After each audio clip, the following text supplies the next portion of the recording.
think of it this way, though. Yeah. So we've all perceived this is crazy, dude. I love this. We've all perceived like Zillow's, they're the big, the 400-pound gorilla. Yeah. This whole Yeah. thing. And they're only facilitating a single digits of all the transactions. Now, does Andy Florence wake up and go, okay, if the biggest motherfucker in this place is only facilitating up to maybe 9%, has he done the math? This is Industry Relations, a podcast at the intersection of real estate and technology from an insider's perspective. Sponsored by Cotality. Stay tuned to learn more with Rob Hahn and Greg Robertson. Hello, everyone, and welcome to another episode of Industry Relations with Rob and Greg. This is your host, the notorious Rob, and as always, my amazing co-host, the fabulous Greg Robertson, everybody. Hola, Rob. How's it going? It's going well. It was really, really great to see you in Cole, in person. You guys were in town. That's right. We were. My son Cole and I were in Vegas. We were attending. He was attending the and participating in the Star Wars Unlimited Galactic Battle something. That's right. Right. Which I guess is, if anybody knows the game Magic: The Gathering, it's kind of a card game in that genre. Yeah. I'm probably getting all this wrong, and Cole's just rolling his eyes at me. Of course. But and Cole is our amazing producer, by the way. Yeah. Just want to point that out. And if you have a podcast out there and you're looking for a producer, you might want to give Greg or Cole a call. Yeah. And just for the fathers of daughters out there who just heard that, this is the man you want to introduce your daughter to. Obviously, he's into Star Wars card games. He's not drinking. He's coming to Vegas. He's no. Well, he's 20, so yeah, there's that, right? So. Yeah, but I'm just saying, like the guys who are traveling to Vegas for Star Wars card game conventions are probably not visiting strip clubs and doing drugs. Oh, I'm just saying. Good Lord. If you would like to set your daughter up with Cole, please contact Greg Robertson. Yeah, he's really not feeling this right now. I can hear him. I can feel him cringing from the other side. But we did have a good time. We got to spend dinner with you and Sonny. Yep, that was wonderful. That was a nice meal, and we drove back yesterday, and then today I'm having my kind of prop tech pre-party before Inman this week in San Diego. That's right. So as soon as we finish with this, we're recording on a Monday here the 28th, and then I'm going to start moving furniture around here, getting ready for our guests. Yep. And then tomorrow I drive down to San Diego for Inman. And you have to represent us because I think we're up. Right. Fourth year in a row. Is it fourth or third? Yeah, it's one of those, right? Yeah. So we will once again not be winners. Hey, don't say that, man. It may happen for us, right? It may happen for us. I suppose third time's the charm, fourth time's the charm. It's one of eventually them, right? 11th time's the charm. But thank you for the nomination. I guess I'll say that. That's Absolutely. really nice. Yeah. But so before we dive in, what are you expecting from Inman? Let's do a quick Inman preview, and then obviously next week we'll. I mean, it's interesting because this is going to be in San Diego, not Las Vegas. So this is the first thing out of Las Vegas, and so what I'm interested in seeing is how many people will be there. Will it be the same crew? Will it be a little bit smaller, a little bit larger? Right? I mean, Vegas for whatever it is always a draw. Yeah, but I mean, Vegas in August, late July, it's not the most pleasant place. Well, to you're be. not, but you're not. We're not roaming the desert. You're usually True. at a hotel room and watching these things, and you're going to restaurants and everything else. It's not like we're out there. True. Under the desert sun. If you are out there, you're probably at the pool, which is not such a bad place to be because you could dip in there. So, but so obviously I'm not attending because it's in California. Yeah. Why would you want to go to the most beautiful place in the world? It is beautiful. I mean, and the fourth largest economy in the world. I mean, why come here? Yeah. It is beautiful. I ain't gonna lie. It is really beautiful. But for the same reason, I don't go to North Korea, which has some very beautiful parts. But in any event, no, I'm kidding. I will go to California. I couldn't make it this year. So wonderful party for you. But I do think you'll get more people. Oh, okay, good. Yeah. Yeah. Because San Diego is beautiful. Yeah. Know? And as long as no one, gets killed by some homeless, crazy. Because I think San Diego still has some of that problem, right? Or is that... God. I mean, honestly, Vegas was, oh, good Lord. I mean, I don't know how those guys sit on the streets. It's so hot right there. But we were walking from a hotel to hotel, and it was like, I thought it was like The Walking Dead out there, man. Well, yeah. I mean, I think it's horrible. I don't understand how we have homeless people in Las Vegas. I think we should put them come to California, man. Exactly. That's why they're here. We should put them all on buses. For humanitarian reasons, we should put them out on buses to LA and San Diego.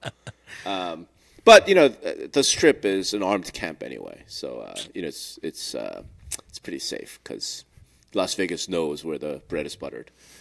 But the one thing I really want to hear from you is one negative of Las Vegas Inman's is there's no good lobby for LobbyCon. Yeah. So I'm hoping the San Diego hotels. Yeah, well, it's at the Bayfront or Bay Ridge or something right there on the. So it's at the Hilton there. Mm-hmm. So I think that's going to be great. Where at least we have one place to, and then there's walking distance to the Gaslight district, which is really great. So no, I'm looking forward to it. Looking forward to your review of it. All right. So in terms of topics, you think it's going to be what do you expect to hear? Like, what are you looking forward to? Well, I mean, there's, it's still a lot of this, drama over, exclusive listings, right? Which is just a drag to talk about. But it is kind of taking up the mind sphere of the industry right now. I just can't wait till a point where we're beyond all these things. And there's still some lawsuits sitting out there, but I mean, honestly, as far as, Inman being an agent conference, it's got to be just, what are we going to have the lowest transactions again this year? Yeah. It's just a tough environment for people to go and be a real estate agent right now. So I imagine there's going to be that kind of angst. And that tells me, I mean, a lot of times you can look at it both ways. People are going to go to a conference like Inman to be inspired and to recharge, right, to be around their tribe. The other part could be like they're not going to go because they can't afford it, right? So I'm really curious to see what that kind of looks like there, right? So that is true, huh?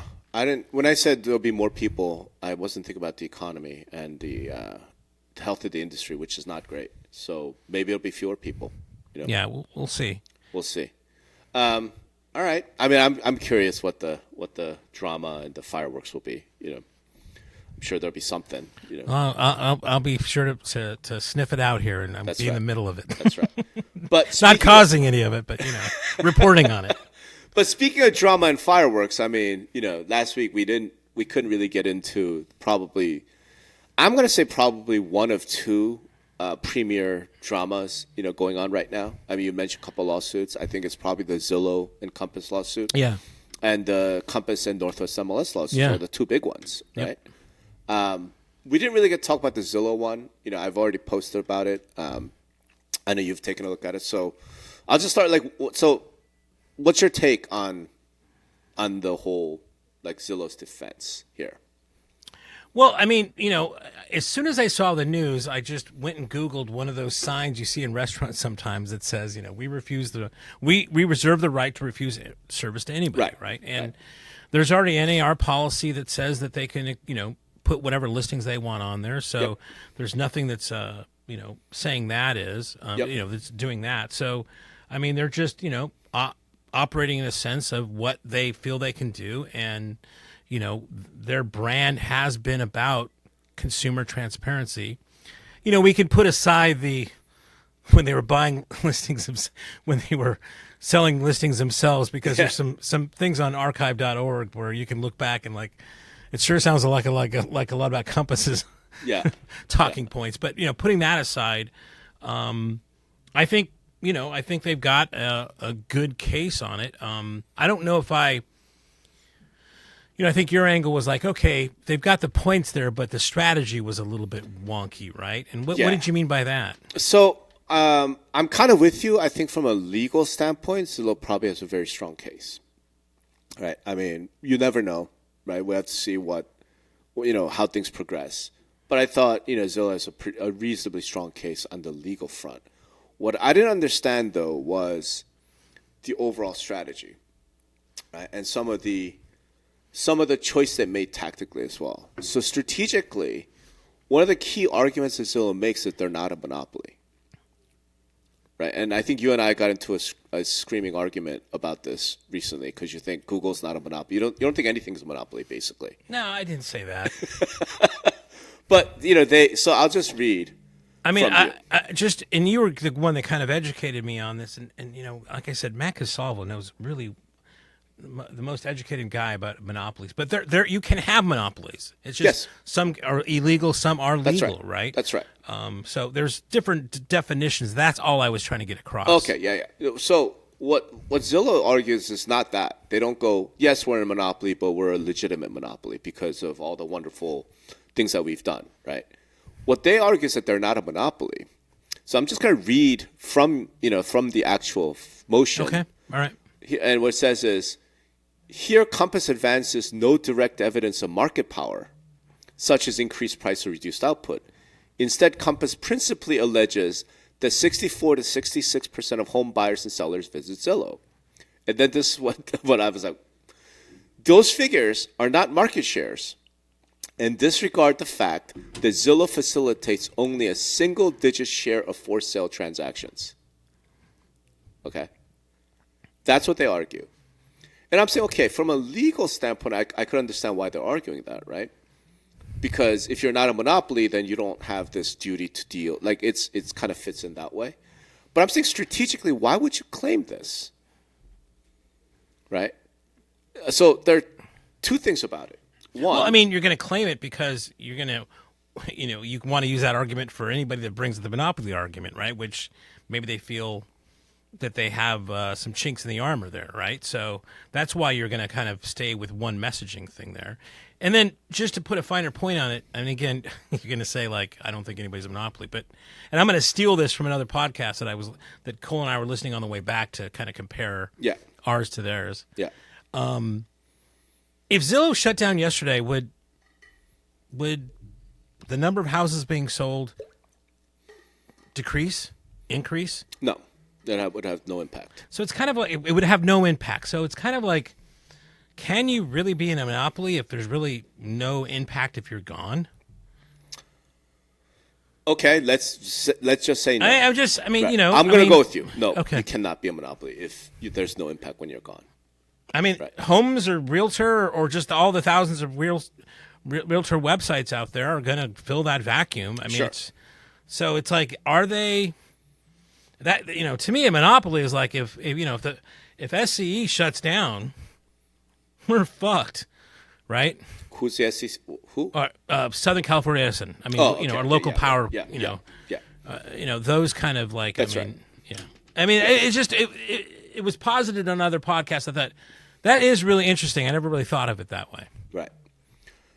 What I'm suggesting is this. Two things. One, do you think that most of the industry, when Zillow says we're not a monopoly, do you think they believe them?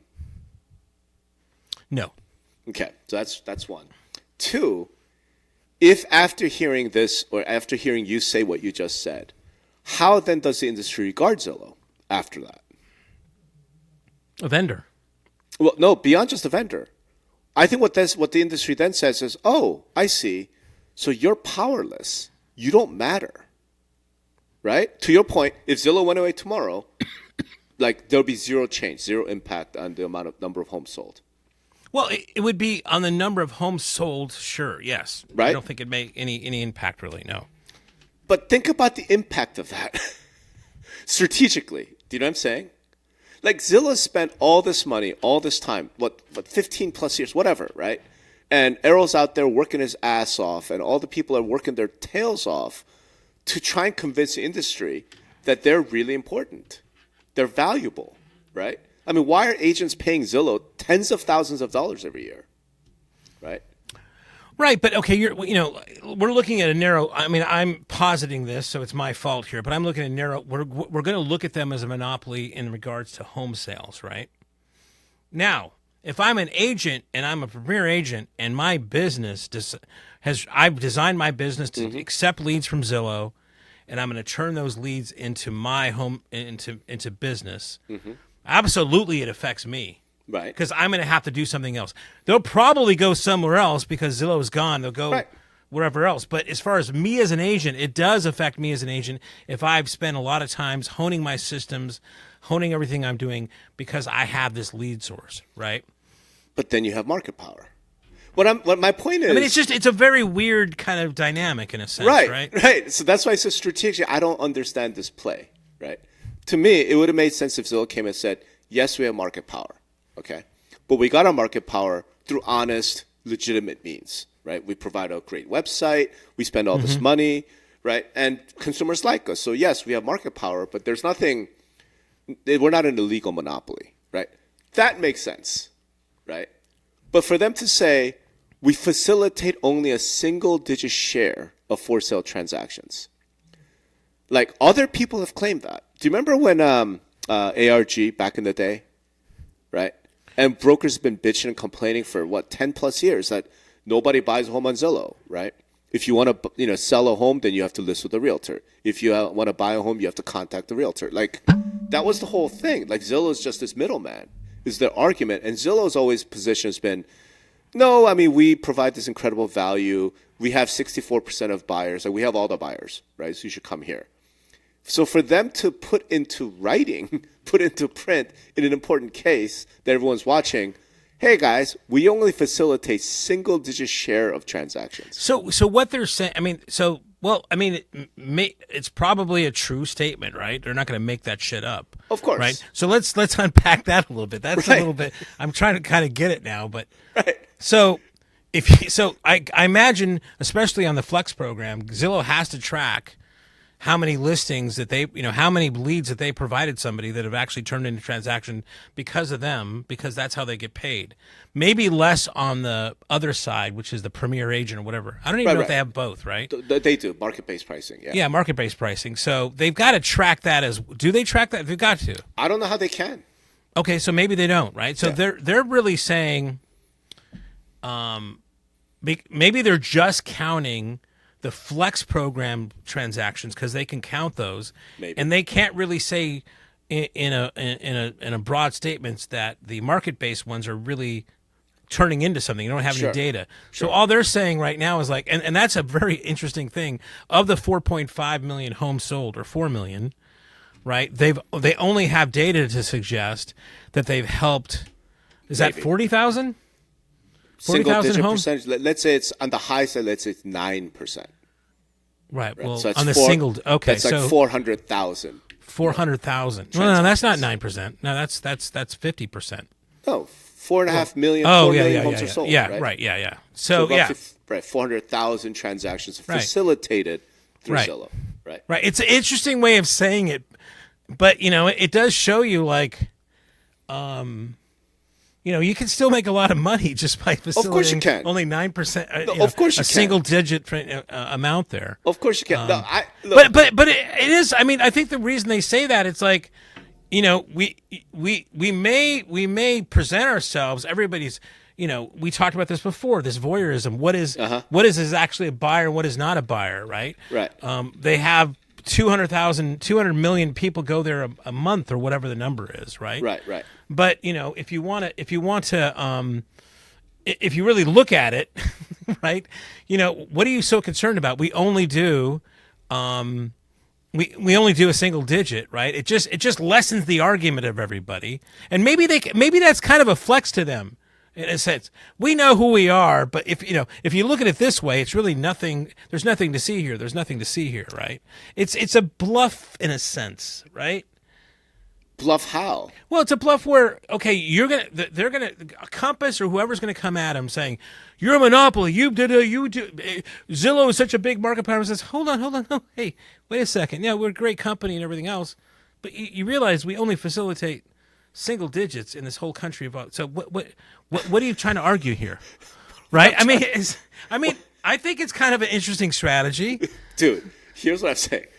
So I'm trying to just imagine you're a Zillow salesman calling me. I'm an agent. Right. And you're trying to get me to buy Premier Agent, right? Right. And you say to me, hey, we have 66% of all buyers, come through Zillow. And I go, yeah, but you only facilitate single digit. That could be you. It could be, but it's only single digit. You're really expensive. I'll just go somewhere else. I'll get single digit elsewhere. My point is like, dude, strategically, it doesn't make sense to me, right? Strategically, that's what I'm getting at. Yeah, right? I mean, what you're talking about to me is that, if I'm a competitor to Zillow, right? Right. If I'm Homes, I'm like, hello. And this is what I wrote. I said, literally, Compass and Homes, they don't need to hire an ad agency. They just take this language and put it into an ad. Right. In a sense, yeah. I don't get it. I simply don't get it. Well, that's really going to, hurt their agent, or could hurt their agent business, right? But I mean, consumers are still going to flock to the site, right? Maybe until they have no listings, because consumers are like, whatever. But it's here's only the other digit percentage. What do I care? Don't put it on Zillow. Okay, but think of it this way, though. Yeah. So we've all perceived this is crazy, dude. I love this. We've all perceived like Zillow's, they're the the 400-pound gorilla in this whole thing, and they're only facilitating a single digits of all the transactions. Now, does Andy Florence wake up and go, okay, if the biggest motherfucker in this place is only facilitating up to maybe 9%, has he done the math? Because if that's the number one thing, right? I mean, what's left over? If that's what the biggest guys that have been doing that everybody's saying is number one, whatever, and you can't even get close to that. Yeah. Hey man, you might want to find another business to be in rather than selling shit to residential real estate agents. Well, I mean, who knows? Like, I'm sure he's done the math, right? But like 10 years ago, I remember there was a big hedge fund that took a very large position, right, on Zillow, and their view was Zillow has a chance to be like a $550 billion company or something, like gigantic. Was this when they were buying homes, or was this? No, this long before. This is when they were just doing Premier Agent. Like I said, it's like 10 plus years ago. And what they saw was kind of what we said. It's like, hey, if you can get to 30, 40, 50, 60% of the buyers, you can aggregate all the buyers, then surely you can monetize it and then turn it into, I mean, imagine what Zillow is if they're at 25%, right, of facilitation. It's not single digit if they're 25. If they're 40% facilitation, think how big that would be, right? Jesus, yeah. My point is the industry up until now, and for me, the best example of this is when Zillow announced ZLAS, right, the listing policy. James Dwiggins goes on LinkedIn and goes, game over. Right? It's game over. And you were one of the that said, Daddy came home, he's pissed off, he took the belt off, right? He said, enough is enough, boys, right? Remember that? Right, but I mean, okay. I still stand by that because it's the perception, right? My point is, they undermine that perception. You can't be the big daddy if you're 9% of transactions. Do you know what I'm saying? Yeah, I don't know. You know what this reminds me of? It reminds me of the bizarre. When and you'll love this, right? Remember when Fox News got sued by the makers of the polling things? Yes. And the transcripts came out of some of the depositions were saying, hey, nobody takes Tucker Carlson seriously. Right. He's just an entertainer. Right. It is nobody thinks that what he is actually saying is facts. Their argument was these are just entertainers. They're not actually spitting out the truth. They're just entertaining you, right? I mean, so it's almost in a sense of that where it's like, hey man, we get all this traffic, but we don't really do a lot, right? I mean, right. That's what I'm getting at, dude. That's what I'm getting at. Well, it's always been interesting because isn't that been the rub on Redfin as well, where they got a great app, they got a great thing, but converting them to Redfin agents has always been a struggle, right? That's right. They have 1% market share. Right. I mean, well, now, so they have a single digit as well. It just happens to be on the lower end of the thing, right? That's right. That's amazing. That's amazing. I haven't thought of it in that way. What I'm saying is this, right? But hold on. Going back to the Fox thing. This is a strategy legal people use where they try to deflate when they're being sued or to say, well, there's really nothing to see here if you really look at the facts, right? That's right. That's right. I mean, to me, it is not. I mean, in that case, it's not really a bizarre strategy. I've just named a company that's done a similar type of thing there to kind of like, cool. Get out Fox News. They're not news people. They're entertainers. Nobody takes them seriously. Yeah. Well, doesn't that undermine Fox News as like, fair and balanced and these guys are whatever? Yeah, it does. Yeah. But there it is in the deposition, right? And where's Fox News now? Yeah, well, okay. Where's Zillow going to be? Same place as Fox News is now. Tucker Carlson is many, like, factors of magnitude bigger than Fox News. Yeah, I don't know about that. No, it's true. I mean, he makes more money than Fox News. I doubt that. Again, it's not about money. It's about audience market share. I'm talking about. I mean, that's if you can't convert audience market share to money, then what the fuck are you doing? Not if you're in the news business. Yeah. Okay. I'm saying in the news business. I'm talking. There's a scoreboard. The scoreboard is money. That's what I'm saying. Okay. I mean, if the scoreboard is money, if we're talking revenues, it doesn't matter. My point is, as a news organization, Fox News no longer has the kind of influence that it did. And then they go and make this argument, fire Tucker Carlson, and Tucker Carlson now is like 10 times the size of Fox News in terms of audience. Right? And if you're in the news business, you're about influencing people. If you're Zillow, you're in the matching buyers and sellers business, right? That's the whole premise of it. And they just came out and told the entire industry, hey, guys, we're not that important. We only do single digit. I think I'm saying strategically it doesn't make sense. Hold on. I mean, so I think famously Zillow launched. They didn't have any listings. Right. Their whole mission was not that. Right. The whole mission before with Rich Barton was about transparency. They gave transparency to from Expedia, right? They had different things of doing that. It was only when they were looking for a monetization strategy that they went to selling things to agents. Before that, it was about turning the lights on, right, and all those kind of things. Sure. Right? That's exactly how. Are you arguing that that's not how they launched? That's how they launched. They launched. No, that's not how they launched. Yes, it is. They didn't have any listings on their thing. That's not how they launched. They launched as an auction platform. They wanted to use the internet. Well, that was like an alpha version, but the next thing they launched. That was an alpha version. The real launch was the Zestimate and showing all those kind of things, right? No, they did a Zestimate to try and get sellers and buyers to the platform so they could do an online auction, right? And then they realized that was never going to work. But so now we're going to aggregate buyer demand, right? Which is what like most portals do. Let's be honest, right? It's Google, theory. Facebook, they all make their money by aggregating all the buyers, and then now they can, get advertising. Yeah, it's a perfectly valid business model, right? What I'm saying is, like I said, legally, I get it, right? I get why the lawyers would make this argument. I'm saying if I'm the Zillow executive, if I'm Jeremy Waxman, right? I have to then say, okay, lawyers, like, what's the argument here? I think I have to go, can we make a different argument? Because I don't really want to go out there and tell the industry we're not that important. Okay, well, let me. Do you know what I'm saying? I know. Okay, I'm fleshing these through. Okay, here's another argument. Okay, yeah. So it is so difficult to what they do, right? Yes. That even at single digit market share, they are the top banana and can do very well financially. Right, so it's not such a bad thing. It's like hey, even if it's single digit transactions, we are doing. What's our market cap like? 9 million or 9 billion or something, right? No, it's less than that now, but something like that. They're big. They're big. So in one case they can say, hey, even the market is so lucrative that even with single digit market share, I can generate this much money.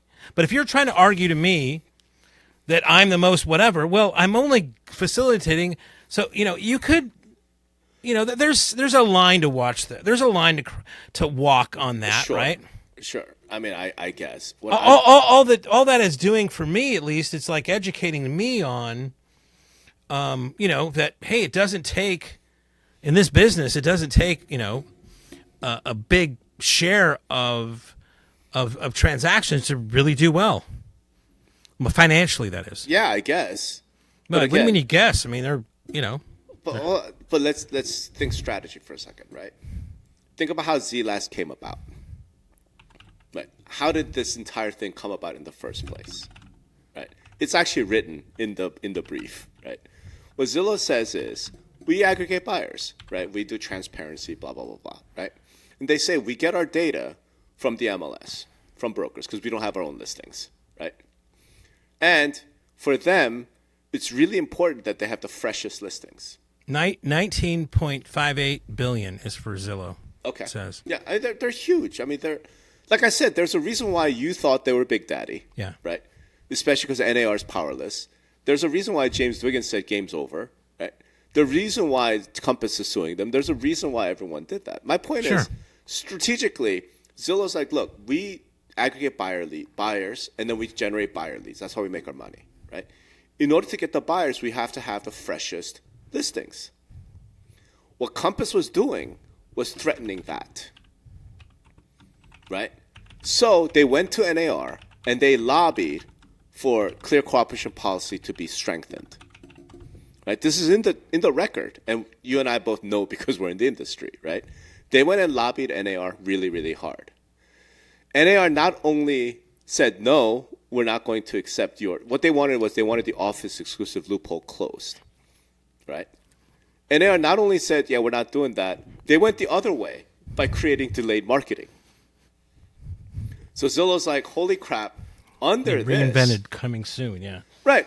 Basically, Zillow's like, strategically under this, we are going to lose the freshest listings, right? All these brokers, all these agents are just going to go coming soon. They're going to go to delayed marketing. We're not going to get it. We'll only get it when it's stale, right? And that was such a threat to them. They said, we can't do this. We cannot. And this is literally the language, right? We cannot. Okay, allow but this. again, they had some friends here, right? I mean, so they were positioning themselves side by side with the MLS, right? That in a sense, had those same concerns. That's right. In a sense, correct. Yeah. This episode is brought to you by our sponsor, Cotality. CoreLogic is now Cotality. Same trusted technology and data, just with a new name that reflects their mission to unify property professionals, strengthen industry relationships, and drive innovation globally. Cotality powers tools you already know and love, like Matrix, the gold standard for MLS systems. There's one home for agents who want to give their clients a more personalized collaboration experience. MLS Touch keeps you connected to the MLS no matter where you are. Realist gives you the insights to stand out as the local expert and tools to fill your funnel with high-value leads.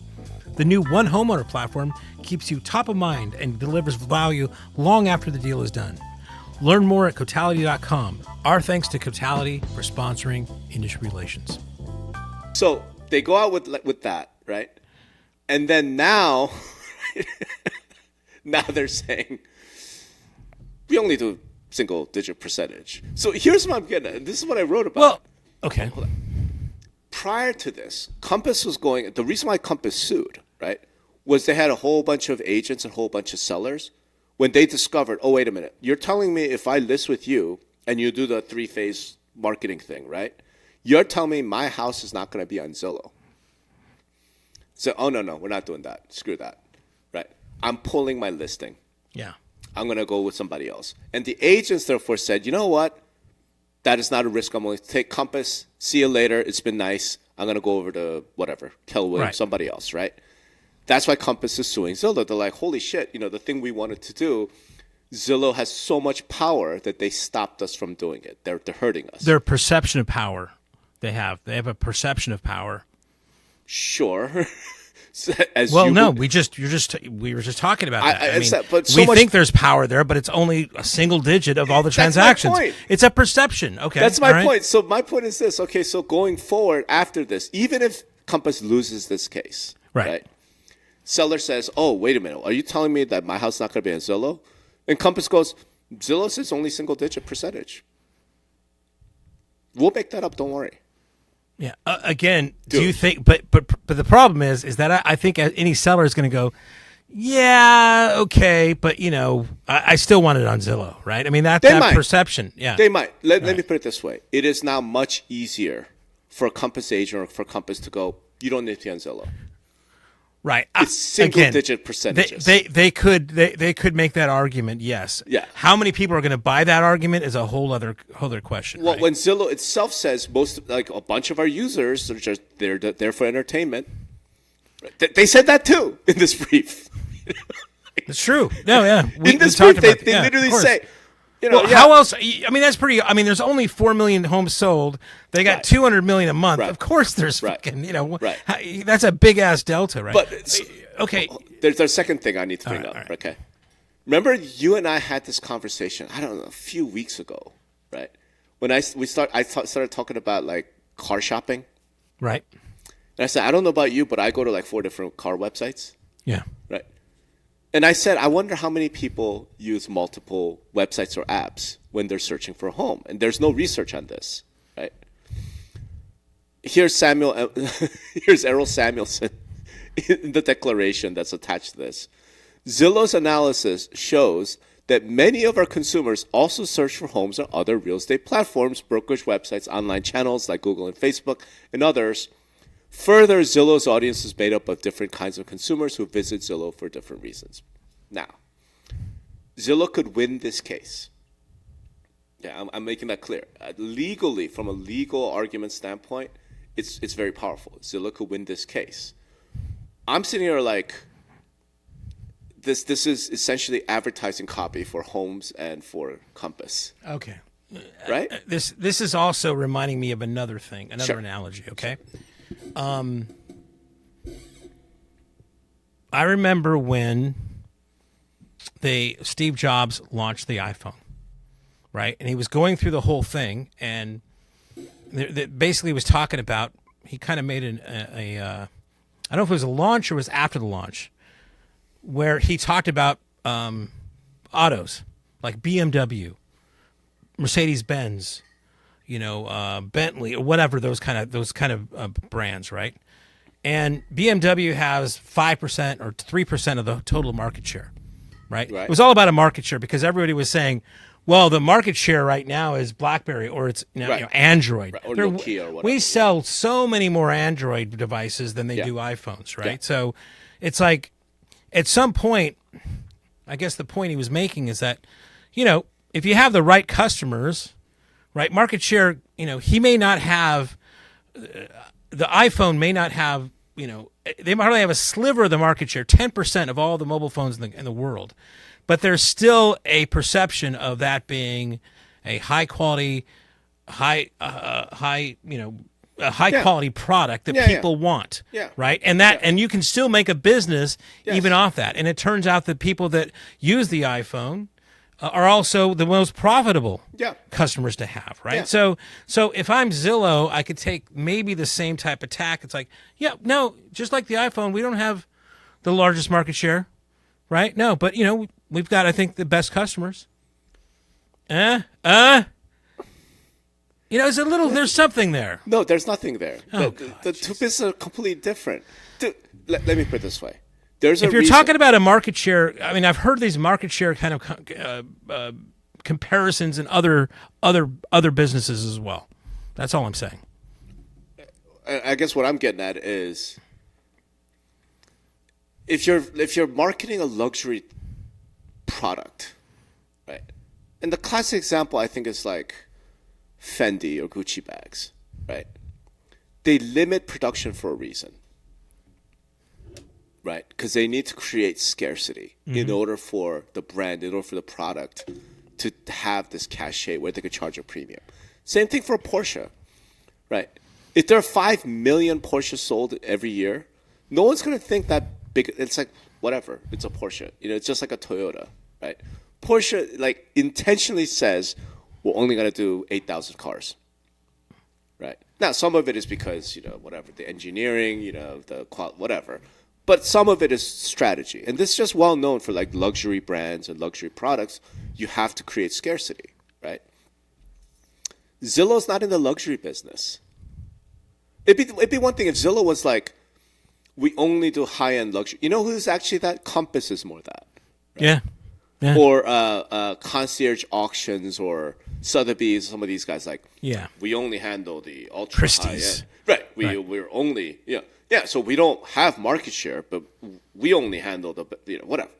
Zillow does that. That was never their thing. They were like, here's all the houses for sale in your market. Okay, so then, Rob, let's go with your thing. So Why doesn't, now that Compass knows this information, why don't they just we withdraw the lawsuit and make these add a page to their listing presentations about Zillow? You'd have to go ask. You know what? If you see Robert Refkin at Inman, maybe ask him. Yeah. I think I would be like, we won. We don't care what happens to this lawsuit. Yeah, well, they have, again, I think convincing a seller to believe that is another thing, right? Maybe, but like I said, why would you weaken this, right? And here's the thing. I mean, they've already weakened their own thing. And again, I'm stealing this from another podcast, but how do you go into a listing presentation with your three-phase strategy and you know what? This fails 94% of the time. You should sign up with it. Okay. I mean, you can spin anything anyway, right? I guess you could. My point is, so when it fails, don't worry about Zillow. We could just put it on, whatever else. Yeah. Okay. So then the argument maybe is well, if Zillow's only getting single digit and you're this little fucking pissant, what are you getting?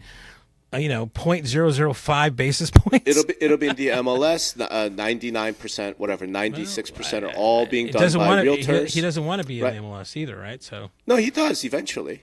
The whole thing about this pre-marketing is that they want to be able to control when things happen. This is commercial real estate, right? Ultimately, your house is going to sell, Mr. Seller, right? You don't need Zillow for it to sell. And I'm saying Zillow just gave Compass and Homes and everybody all the ammunition in the world to say that. I'm like, why would you do that? Again, keep in mind, what I'm saying is, why wouldn't Zillow just go with, hey, Judge, we got market power. 65% market share. Well, we're the big dog. Okay? Some lawyer has made the determination that strategy is going to.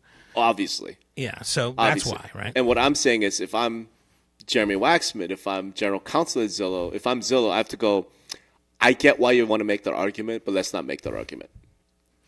Right? It's a much better argument strategically for Zillow to just say, hey, Judge, we're the big dog. But we got here the right way. Okay? We're not doing anything illegal. None of these things. So the conspiracy claims, I'm they're really weak. Right? But say, no, we're a monopoly. I think Jeremy Waxman and the rest of the guys, they basically made a bet that, this information is not going to harm us. So it's going to help us on the monopoly thing. So let's just let's go with it. I guess so. Yeah. I mean, who knows? I mean, they're way smarter than I am. They get paid a lot more than we do. So, there must be that. It just made no sense to me is all, right? And I'm reading this, I'm like, first of all, no one believes you. Right. And in this context, they're going to have to explain. They're going to have to explain that we will not allow that. Right? Well, NAR says they can do that. No. My point is that this is from the filings, right? Refkin goes and has a meeting with them and says, pre-marketing, want to do this. MRED allows us to do this. And Zillow says, we will no longer allow that. Yeah. How do you say that if you have no market power? Well, then, what is he worried about then? If they have no market power, why is Refkin worried about them then? My point is that Zillow is saying that we have no market power. Except you can't make claims that we're not going to allow that if you have no market power. Meaning, it is far more likely, even in this lawsuit, right, that the judge will hear that and go, clearly you're acting like you have a bunch of market power, so you must have market power. No, we're not. They're not exercising market power. They are going with their mission. Their mission is to be transparent about home ownerships and blah, blah, blah, blah, blah. Whatever, that's what they always fall back to is consumer transparency. That's why we're not allowing this to happen, because it doesn't promote consumer transparency. You went to rationale and motivation. I went to, when you say we are not allowing that, yeah, that implies you have power. Well, I have power over my own product, right? I have power over my product of what I want it to be used for and what I'm using it for. The context was MRED. The context was MRED does this, and Zillow goes, we will no longer allow that. Yeah. That means you have power over MRED. Well, I mean, they could either perceive it that way, or they could change theirs, or they could have some meetings and have come up with a compromise. Greg, right? it would be like you telling me that you are no longer going to allow Gavin Newsom to do what he does. I'm like, who the fuck is you? Well, you got no power over Newsom. On the other hand, when Newsom says... I could organize a posse and we could go, find some information about him. I don't know. I mean, whereas when Newsom says, "Hey, Greg Robertson has his podcast," I'm no longer going to allow that. Well, if that Zillow means something. If Zillow doesn't have any power, what are we fucking arguing about then? My point is that Zillow, of course, has power. Of course, they have power. Like, who the hell is arguing that? My point is that Zillow coming out and saying what they did is bizarre. It is absolutely bizarre, right? Like, even if you win the case because the judge goes, "Yeah, Zillow's got no power. They're not a monopoly," then it harms them strategically. I don't know if it. See, you think it's going to harm them strategically. I just don't think it's going to harm them strategically. I mean, they can have that thing floating around and like, "Oh yeah, so don't list on us." Yeah. I mean, okay, that's fine with us. Go ahead. In which case, then they're a monopoly, and they now lose the case. Again, and if not Zillow went away tomorrow, right? Would things? How many? What would happen? Nothing, right? I mean, it's so weird. I don't even understand your argument. On the one hand, you're saying Zillow is completely unimportant, and on the other hand, you're saying they're completely important. Like, what are you saying? I'm saying it's they could make arguments either way they want to, in a way, with the data they have, right? Okay. And the smarter guys than us have decided we're going to go down this path. But you can't argue both things at the same time. People do that all the time, man. I do that with my wife all the time, man. I only love you, but my side chick is also like. What's the argument exactly? No. How do you argue two conflicting things at the same time? I have trouble doing that, right? So I don't know. Look, we don't have to dwell on it forever. I just thought it was super interesting. I think we'll see what happens. Because there's a motion to dismiss, right? I don't know if it gets dismissed. I think it could be a summary judgment, but I'm not convinced it will get dismissed. But the fact that they're coming out and making these arguments, which is what every single Zillow hater has been saying about them for 10 plus years, was bizarre to me. I thought the better argument is we have power, we're a monopoly, but it's a legitimate monopoly. We're not doing anything illegal, right? Yeah, we have market power, but these rules are not meant to whatever. Would all the attorneys over at Zillow please call Rob and get pay him some money? Seriously, right? Yeah, I know they're not going to, but still, that's again. I'm not looking at this from a legal standpoint as strictly, right? I'm looking at this from how does this impact the industry? Because look, fact of the matter is the rest of us are not in this lawsuit, right? Whether Zillow wins or Compass wins, like, it doesn't really affect us, at a day-to-day level. But Zillow does affect the industry. It is the most powerful company. It is the most powerful organization entity in the industry today. Who do you think is more powerful? I think probably the mortgage companies. They're not in the industry. We don't think of the real estate industry as mortgage. Not organized real estate, but I mean, like what you and I do, like what this podcast is. We're not sitting here talking about mortgage and the Fed, right? Like they're incredibly powerful, of course, because they're money. Yeah. But real estate industry, buying and selling houses, rentals, leases, whatever. Mortgage is not in that. Yeah. Right. I think Zillow is the most powerful company in the industry.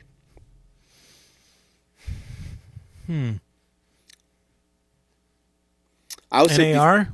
No, before 2019, I would have said NAR. And that's why NAR was where all the policies got made. What Zillow did with Zlast to say NAR is dead now. Emperor has no clothes. We need to step in. Daddy's home. And then for Daddy to go, actually, I got no power. Like, that's horseshit. No one believes you. Okay. Who are you going to believe? You, me or your lying eyes? Exactly. Number one, no one believes you. But number two, it would suck for you if people believed you. That would actually be worse. Maybe that's really what I'm saying. Yeah, right? But again, I think they've made the mental calculation. It's like, we can obviously, say this, and it's not going to hurt us, so they're doing it. Obviously. But like I said, man, things like this have a weird way, Like, I wouldn't be surprised. First of all, I don't even know if big brokers go to conferences anymore because they're so worried about antitrust, right? But if they did, I looked at the speaker lineup. Looks like a lot of big brokers to me. Yeah, but I don't know if they're like just coming and speaking and then leaving, or they're hanging out and talking to one another, right? Because that was brought up in one of the cases. Like, y'all get together all the time at these events and conspire with one another. So it's just something I've heard. A lot of brokers are like, you're not allowed to go to these industry events anymore where you talk to competitors. I'm like, all right.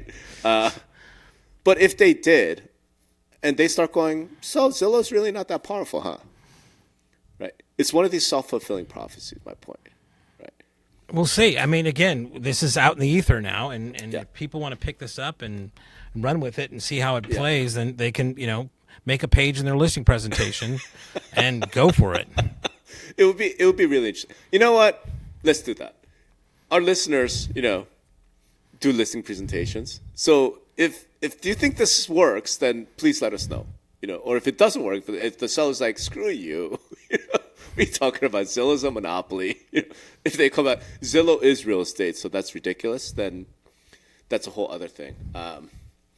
Wow, I can't believe we spent an hour arguing over this. Because I wanted to ask you about the whole MLS piece of things, but we've already discussed it, in the past. So I'm real curious about. You know what? That would be one of my requests for you. Okay. Go to Inman. I know you're gonna be plying the MLS execs with gin and tonic and alcohol. Late nights. What? Right.